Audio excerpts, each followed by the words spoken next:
Assalamu alaikum wa rahmatullahi wa barakatuh. Hello and welcome to Huda TV series on Islamic Finance with Sheikh Shadi Sulaiman from Sydney, Australia, researcher in the field of Islamic economics. Assalamu alaikum wa rahmatullahi wa barakatuh. Alaikum assalam wa rahmatullah. Sheikh, as we're drawing to a close to our series on Huda TV, we talked about concepts of Islamic economics, the components of financial transactions, the principles, the importance of staying away from riba, difference between Islamic banking and Western banking, ethics, morals and values in dealing with the stock market trades.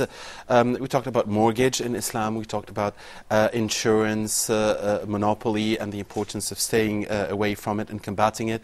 Ethics, morals, values regarding auctions or tender offers. The value of production and the importance of the value of production. And we also, of course, tackled in all of these episodes the social dimension always there in Islamic financing. So we talked in the previous episode, you talked to us about zakah, Islam's third pillar, and also sadaqah, and how Allah rewards those who give out sadaqat. What other forms of social solidarity are there apparent in our world? Bismillah ar-Rahman ar-Rahim, alhamdulillah, wa salatu wa salam ala Rasulullah. As we mentioned that one of the social dimensions and one of the aspects that Islam teaches us to support a social community or a nation is the zakat and the sadaqah. There's also something called, as we know, as al-waqf, endowment. A waqf is, I have a property or I have something that lasts, not something that gets consumed or something that will vanish. I have a land, I have a building, and I say, this is waqf, this is an endowment for the sake of Allah subhanahu wa ta'ala, for all the Muslim, for all the poor Muslims, or for all the needy Muslims, or for all the travelers, or whatever condition I put. And that stays waqf to the Day of Judgment. That property cannot be sold, cannot be bought. It stays for the purpose that I left it behind. Now the reasons that Muslims do that is because it's sadaqah jariyah. Sadaqah jariyah means a continuous donation that even after your death you continue getting the rewards. Waqf is also one of the things that at one stage Muslims, you know, we're competing with one another to put waqf, and it's known that in Damascus, more than half of Damascus was waqf. That's how people were encouraged to give waqf, and even, you know, the Sahaba gave a lot of waqf. So they give this land or whatever income that this land takes out and is given to the poor and the needy, and that's also a form and a way that helps the poor and the needy. Then you've got another concept called al-hiba. Hiba means presents, you know, gifts. You give someone a gift, a present. Nabi sallallahu alayhi wa sallam, he said, tahadu tahabu, give presents to one another so you could love one another. And presents, of course, is something that gets the hearts closer and brings two closer. And usually you give a present to someone who you know, and especially if someone is poor, not only do you get their rewards, but also you get them closer to you, and you brought happiness into their hearts. And if it's someone who is a relative of yours, you've also kept ties with your kinship. So hiba is another form of a social dimension, a social cooperation, a social form to bring people together and to help one another.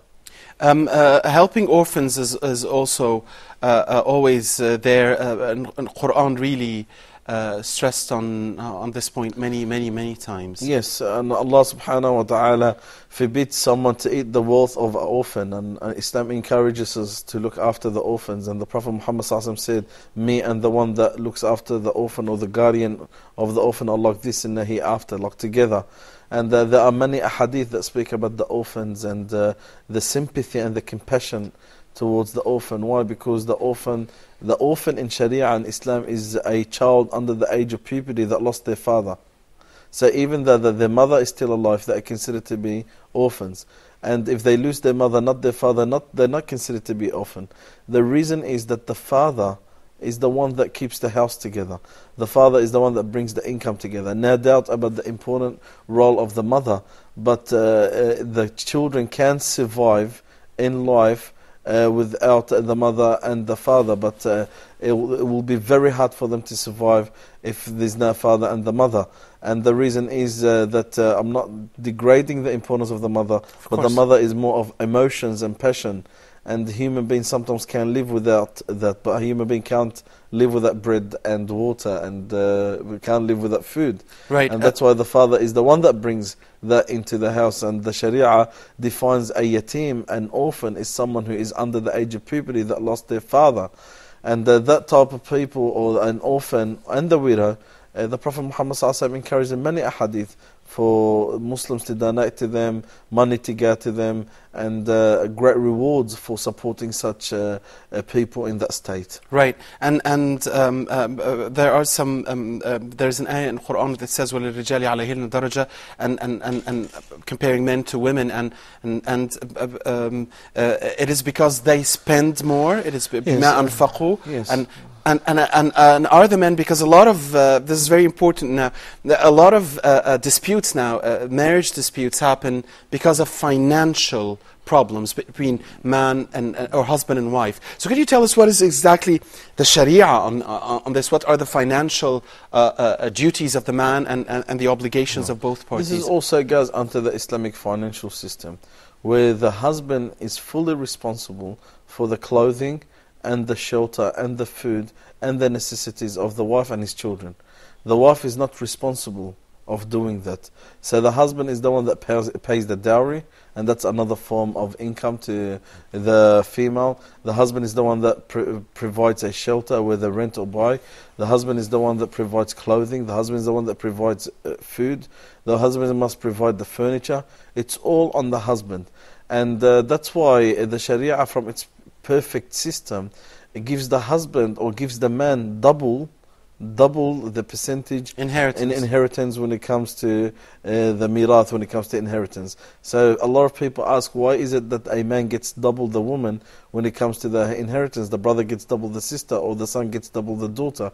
Is because the man is responsible for other things that the woman is not. And the woman is never obliged to participate in spending on the house. No, she's not. But she can do this willingly, and if she does, she will get. We're talking about rights, but she could do that willingly. If she wants to do that from her own will, from her own consent, then she can.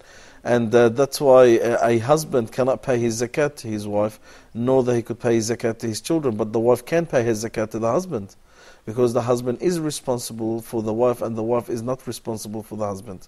All right. And dealing with elders there must be also there in Sharia specifications on how do we treat elders financially. I guess bir al-walidain, a part of it is that if they are old and they cannot, finance themselves or get their basic needs, then their sons or daughters must help out there. Yes, no doubt. If my father or my mother need any financial support, I must do that, not voluntarily. I must do that as an obligation, and that's why the zakat cannot go to the parents. A lot of people ask this common question: can I pay my zakat to my mum and dad? Can I pay my zakat to my mother and my father? You cannot pay your zakat to your mother and father, because you are responsible. You are responsible to finance your parents. You are responsible. The Prophet Muhammad ﷺ, he told one of the companions, "Anta wa maluka li abik." You and your wealth to your father. You and your wealth to your father. So that's why the Muslim is responsible for his parents. If my parents are in need of any financial support, whether it's to shelter them or to feed them or to clothe them, then it is my responsibility, as it is my responsibility to do that for my wife and my children. Right. Now, a lot of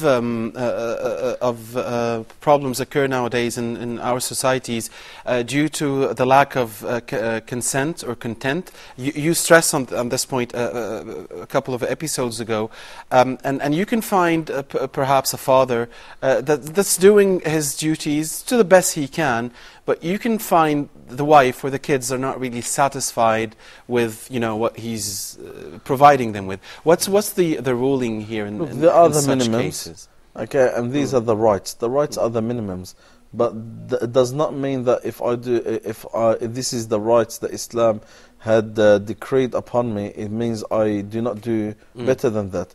Some people, when you tell them it is your wife's right upon you that you shelter her and feed her and clothe her, they say, they get the minimum. they give the minimum. No, that doesn't mean you have to give them, and you could become better than that. And Nabi Sallallahu Alaihi Wasallam said, خيركم خيركم لأهلي وأنا خيركم لأهلي.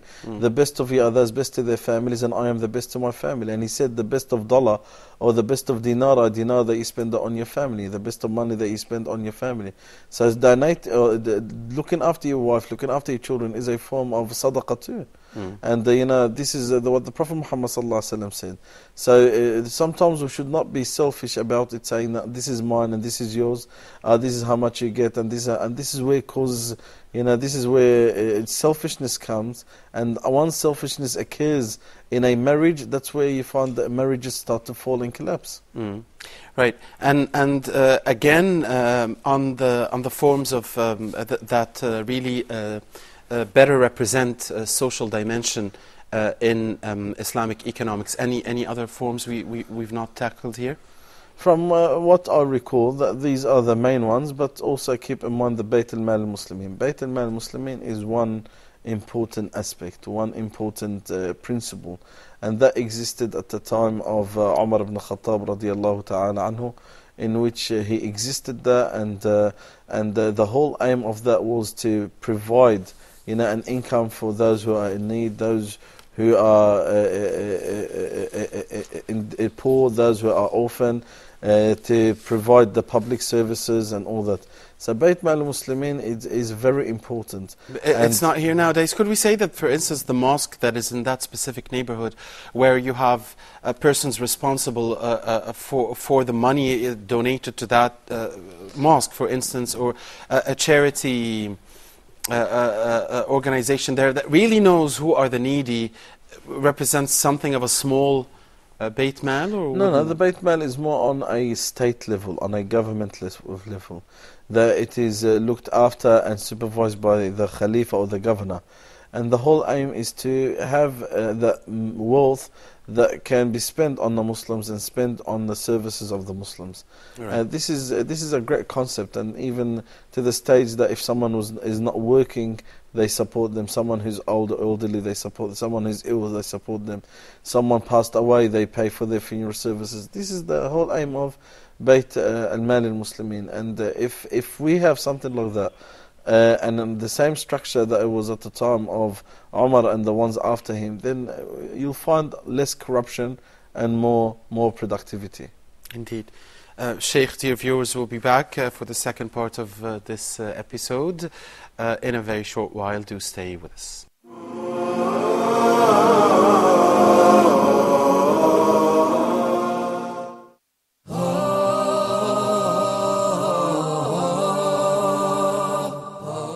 Hopefully we'll discuss some tips on how to increase the ability of getting the dua or the supplication answered. Allah delays giving you what you want and gives you a reward that is equal to that or better in this life or in the world to come, forgiving your sins and giving you good deeds. I'm going to look at some questions that we've asked some of our brothers on the street. We asked them, should Muslims have a dialogue with other religions? We're going to need some stability. So it doesn't matter where we live, we need to care for those ones, to give them the rights that Allah gives. This life is not the eternal life. It is a test. Particularly for the youth of today. So if there are any parents or uncles or whoever is watching, if you have 16, 17, 18, 20-year-olds with you, make sure they stop doing whatever they're doing and come in and watch this show, inshallah.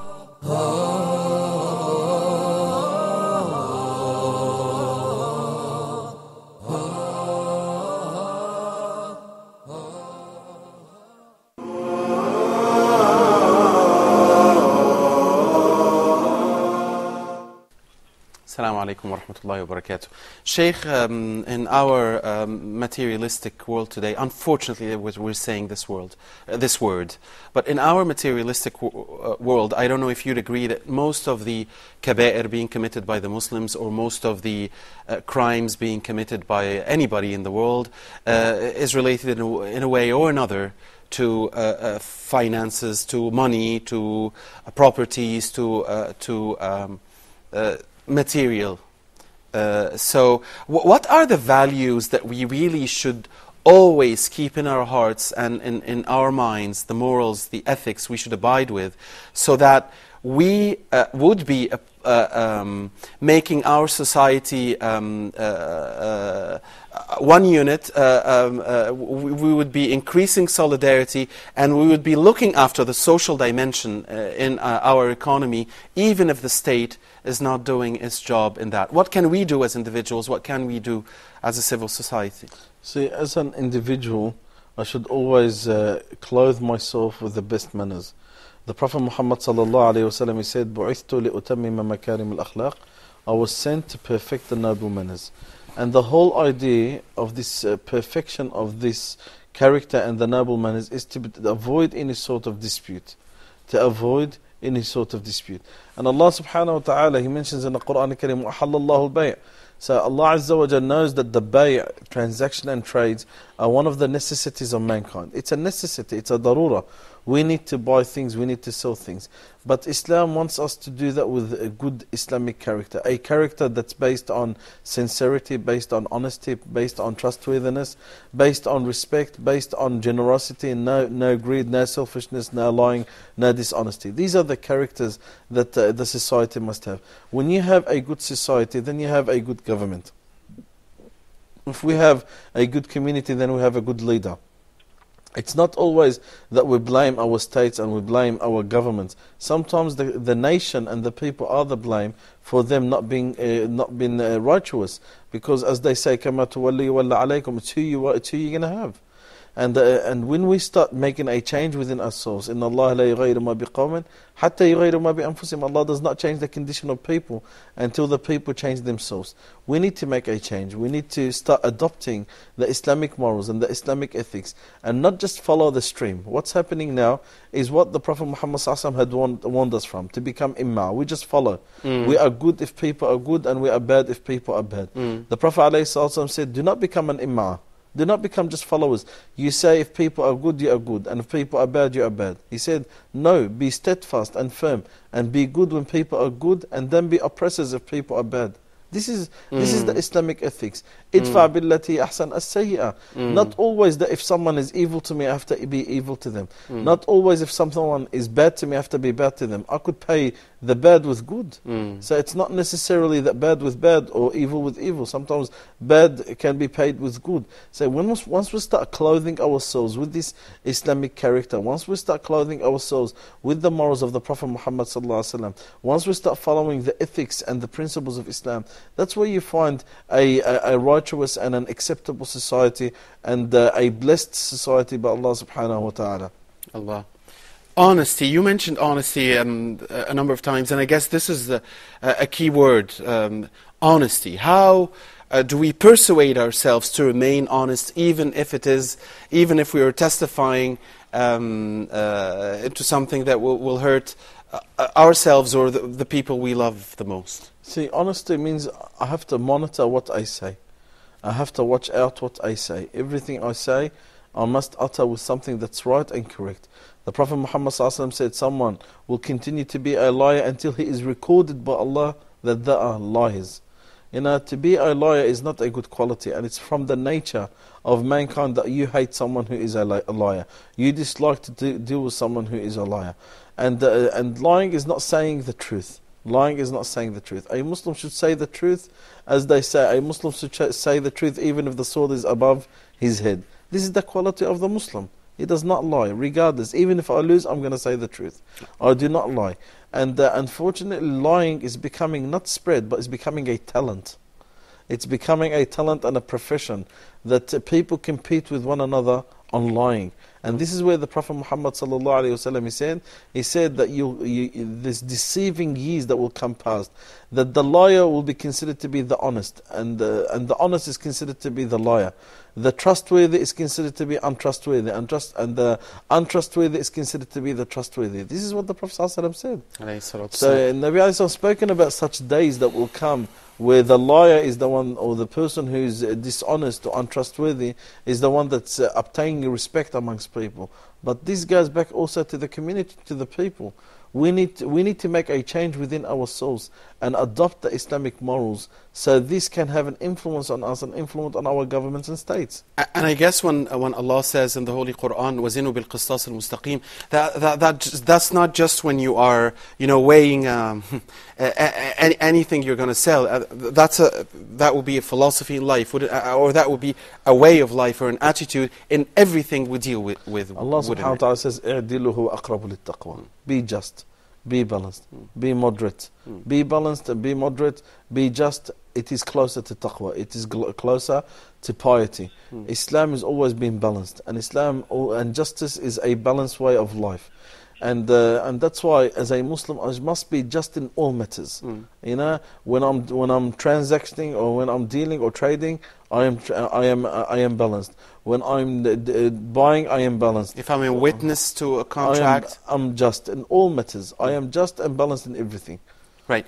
No greed and consent or content. Al-qana'a, you mentioned the importance again of these two values. Okay. They will make it much easier, I guess, for our souls. Most of the economists in the right way. and the specialists 2 years ago, when they saw the financial crisis take place in the world, they said number one reason was greed. And we know greed has no limits. Greed has no limits. And the Prophet Muhammad ﷺ said, if there's one valley of gold for the son of Adam, he'll ask Allah to give him another one.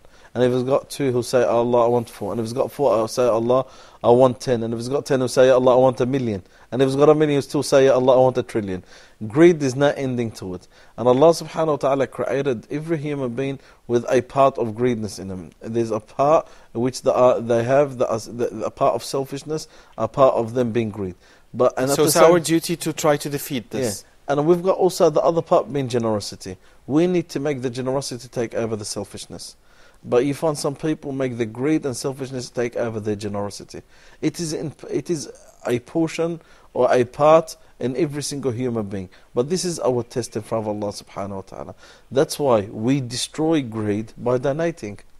We demolish selfishness by giving in the path of Allah subhanahu wa ta'ala. This is how you train yourself. That's why the scholars say az-zakah and donations, which is sadaqah, is a training to get rid of greed, to get rid of selfishness. So if you sometimes donate and because I guess the two cases happen to most Muslims. Sometimes you donate and you're really happy you're donating and you're really satisfied and asking Allah to reward you with the best of rewards. Sometimes you donate and you probably you are thinking twice, but you're just doing it because you want to get the shaitan away. So the difference between the two cases and would the second case be a bad one? See, when you have a weak muscle, that means you have to do something. Weak muscle means a lazy muscle. When you have a lazy muscle, you have to do something that's opposite to it, which means you have to train it. And when we have a weakness in us, which is called generosity, and we've got the quality we've got the quality of greed in us, then we need to start training that weakness of generosity by acting upon generosity, by doing what is generous, by doing something that's against the will of our selfishness. And the more you train yourself, is the more you strengthen that quality. So you should keep on doing it, even if you're not feeling, that you're sometimes you feel you're not going to get rewarded because, you're doing it and you're hesitating. Yeah, but you're saying keep doing it. Keep on doing it because this is how you train yourself. In Nabi sallallahu alayhi wa sallam, he said, حُفَّتِ الْجَنَّةِ بِالْمَكَارِهِ وَحُفَّتِ النَّارِ بالشهوات. That the paradise is surrounded with hardships, with things that we dislike. It's always things that we dislike that make us enter the paradise. And it's always things that we like and we like our desires to do and follow that will make people enter the hellfire. What about content or consent and the importance of that? When someone has selfishness overriding them or overtaking them, they become less content. But when someone has generosity overriding them or generosity overtaking selfishness, then they become content. And content is a great ni'mah. Many people don't have that ni'mah. It's always people run so, people are so busy in life, so rush in life. They just want more and more and more and more and more. And it's just becoming this endless life until they face death and stand in front of Allah Azza wa Jalla. Finally, Sheikh, we're almost out of time, but again, I guess also the importance of really, truly believing 100%, over 100%, that Ar-Razzaq is Allah and only Allah, and the importance of that in the way we deal financially. Because some of us have a 99.99% conviction, not a 100% conviction. At the end of the day, Brother Muhammad, nothing will happen only by the will of Allah Azza wa Jal. It is all in the hands of Allah subhanahu wa ta'ala. And Allah Azza wa Jal says, and every dabba ala Allah rizquha, every beast and every being and every existing creation of Allah, Allah subhanahu wa ta'ala is the one that sustains it. And no one can give you something extra that Allah subhanahu wa ta'ala did not write on you. If Allah subhanahu wa ta'ala had written something on you, you're not going to get more than that. And that's why Nabi sallallahu alayhi wa sallam said, Allah had revealed to me that no soul will die before it takes his rizq. And then the Prophet sallallahu alayhi wa sallam said a very, very important thing. He said, let not be that your rizq has not came to you yet. If your rizq is delayed to you, don't go and rush and get it through the haram. Allah has written on you, that's how much you're going to get. That's how much you're going to get. You're not going to get more than that. And if Allah subhanahu wa ta'ala had written on you that you're going to get that amount, you're only going to get that amount. Even if this whole world gets together to give you more, they can't. So we need to rely on Allah subhanahu wa ta'ala. Of course, rely on Allah Azza wa Jalla by taking the means, by taking the asbab. But we could never ever change the destiny or change what Allah had written on us, especially through doing the haram. We could always ask Allah to give us more. And because I guess Allah, if we really believe in that 100%, then our ethics and morals or values would really be always there. Yes, and Nabi sallallahu alayhi wa sallam, and Nabi alayhi sallam encouraged us to seek our rizq by relying on Allah Azza wa Jal early in the morning, in a halal form, in a halal manner, in a way that pleases Allah Azza wa Jal. And Allah subhanahu wa ta'ala, He says in the Quran Kareem, الشيطان يعدكم الفقر ويأمركم بالفحشاء. Any path or any door or any way that you're going to obtain your rizq, or you're going to obtain money, or you're going to earn money through the shaitan, well, Allah is making it very clear to you that it's shaitan only promises you poverty. There is no way that you could ever obtain or become rich through the haram. There's no such thing called becoming rich through the haram. Subhanallah. Why Allah, of course, promises forgiveness and His great gifts to all of us. Sheikh, Jazakumullah khairan. We only have one episode left. That's the wrap-up episode. Looking forward, Sheikh Shadi, for that wrap-up episode of Huda TV series on Islamic finance. Dear viewers, do stay with Huda TV until we meet again. Assalamu alaikum wa rahmatullahi wa barakatuh.